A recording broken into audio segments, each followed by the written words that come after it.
चिराग ने ऐलान कर दिया है कि अब वो सभी सीटों पर बिहार से चुनाव लड़ेंगे। क्या कैसे देखती हैं आप? सर्वप्रथम आप तमाम मीडिया वालों को मेरा प्रणाम और यहाँ आए इसलिए आपका बहुत बहुत स्वागत। 243 सीटों पर लड़ने का अभिप्राय यही है कि हमारे एनडीए गठबंधन के जितने भी साथी होंगे, जितनी भी जगह से वो चुनाव लड़ेंगे और उस जगह पे हमारे पार्टी के जितने भी कार्यकर्ता होंगे, उसमें उस पार्टी हमारे एनडीए गठबंधन के जो भी उम्मीदवार होंगे उनको विजयी बनाने के लिए हमारी पार्टी पूरी अपनी सहभागिता देंगी और उनको विजयी बना करके ही दम लेंगे। देखिए, कई मसले सामने आ रहे थे कि चिराग बिहार से लड़ेंगे कि नहीं लड़ेंगे, कहाँ से खड़े होंगे, तो वो अब संशय दूर हो गया है। लेकिन एनडीए में रहते हुए ये विरोधाभास है या नहीं, मानती हैं कि नहीं आप? मैं नहीं मानती हूँ, ये विरोधाभास की कोई बात ही नहीं है। क्योंकि पहले संशय था कि भाई बिहार से एनडीए में है तो ये कहीं से भी इनको जितना सीट मिलेगा उतने पे लड़ेंगे। लेकिन अब यहाँ से बिल्कुल जो कहा जाता है नव संकल्प, तो नए ढंग से इन्होंने संकल्प लिया है छपरा की धरती से कि अब हम यहाँ से लड़ेंगे, बिहार से भी लड़ेंगे और 243 के 243 पर लड़ेंगे।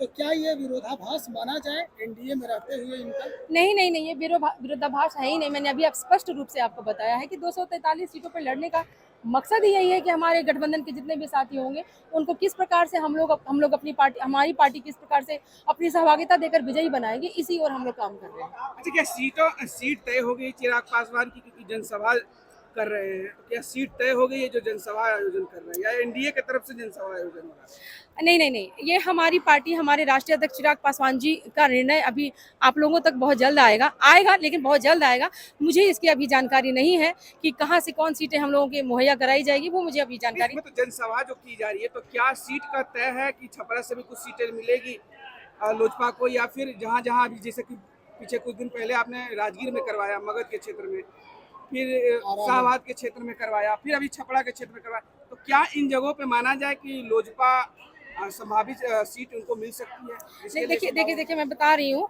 कि हमारे नेता सिर्फ एक पर्टिकुलर एरिया से नहीं फेमस हैं। वो पूरे बिहार में लोग, हर एक जिले, हर एक पंचायत, हर एक गांव में उनकी चाहत है।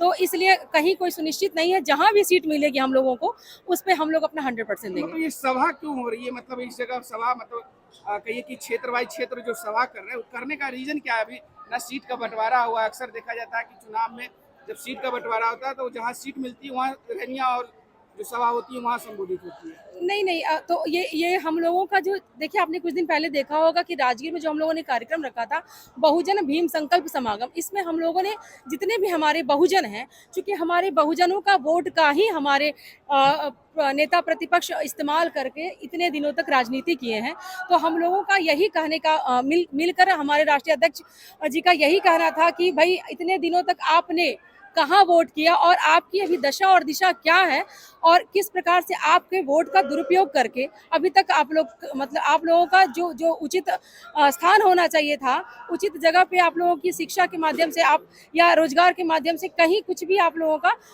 स्थायित्व नहीं किया गया था। तो हम लोगों का बस हमारे राष्ट्रीय अध्यक्ष का कहना था कि भाई अब आप लोग जाग जाओ और आपके जो सच्चे नेता हैं, आपके लिए जो आपके हक के लिए जो लड़ रहा है, वो सिर्फ और सिर्फ हमारे। मतलब जनता मान ले कि ये रैली एनडीए की तरफ से हो रही है, मतलब आपके पार्टी एनडीए के लिए वोट जी मांग जी रहे हैं। जी, बिल्कुल बिल्कुल बिल्कुल देखने को मिला होगा।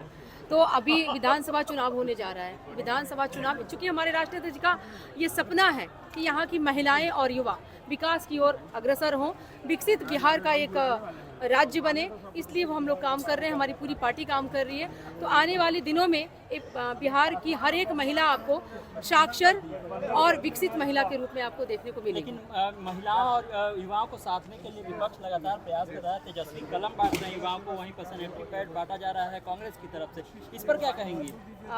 मैं बताना चाहूँगी कि चरवाहा स्कूल के समय क्या उनको पेन बांटने का ज्ञान नहीं था, या फिर उनको याद नहीं था कि भाई जो हम चरवाहा स्कूल चला रहे हैं ये कितने दिनों तक स्कूल चलेगा, है ना। चरवाहा स्कूल में पढ़ाते पढ़ाते अब हमारे जो एनडीए की हमारी जो पार्टी है और हमारे जो माननीय मुख्यमंत्री नीतीश कुमार जी शिक्षा की ओर, महिलाएं आज बिहार की शिक्षित होकर हर एक क्षेत्र में अपना जो पहचान बना रही है, तो उनके कलम बांटने से लोग वहाँ प्रभावित नहीं होने वाली हैं, क्योंकि महिलाएं यहाँ की ऑलरेडी साक्षर हो चुकी हैं।